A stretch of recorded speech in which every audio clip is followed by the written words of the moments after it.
Absalamca yaxşıdılım ha? Şıdıqma, şıdıqma. Hiç oxşamadı ya Absalamcan bu işler. Nemi oxşamapta? Ay, düzük ziraat mı dükkandan şuma? Yo'q, manda bir cho'ng odam kelgandiki qopab ko'rashmayman Absalamjon. Vay men jiq qopab, jiq o'tirib, qechib yurib, menga yurib berib qaptimi. Endi gap bata. Hech qanday gap yo'qda Absalamjon. Uyga bir aziz mehmonlar kelmoqchi ekan. Men shundoq bir o'xshab, bir pola aytib beray deb. Sizlar qashlar chiqqan bir yaxshiroq yog'och tavsiya qilmanmi? Ha, qaysan amtika.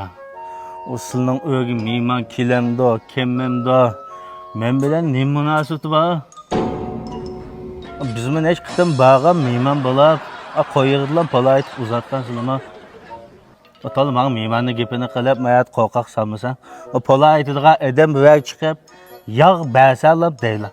Yog'ni ichib ko'rman, mangala. Yo'q, Absalamjon, men mehmonlar qo'yningizda pola aytib bersak bo'lmaydigan mehmonlikda, men bu sizlar chetishlik mehmonlar. Voy, mening mehmon bilan munosabatim yo'q. Men sizning uyga mehmonchi yigizmadim. U o'zlarining mehmonlari ekan. Men hech kishini tanimayman, tika. Silnim tanimayman. Pullam taniyman. Ha, men chiqsam, men pulni tanishirman, bir yoqda nochiroq qilib. Yo'q, ish qilmayman. Ha. Neyse bir maqsad bilmem men. Qo'rqoq solamadi. Mana tika, mana sizning aziz mehmonlarni qo'rqitadigan Eksonning zig'iyig'i. Eksondan? Ha. O'z Ekson deb turdi-yu menda. Ha, zig'iy deydigan bir yeri bor. Pola g'azab o'xshaydi mana yoqda. Men Eksonning zig'iy yig'dimi? Ha? Ha, ma'qul. Men mehmonni qo'rqitmasa mana men. Ma'qulsiz. Ma'qul? Ya, men tika. Pulni berib o'tib, ma'qul. Men pul olib kelman. Mana. Ma ishlar bo'ldi. Bas bir o'tganda bir o'zalik qo'ydik, nesi qolgandek bir ish bor ha. Shuni uzib etmaylik, men tika bir qo'shilib ketay.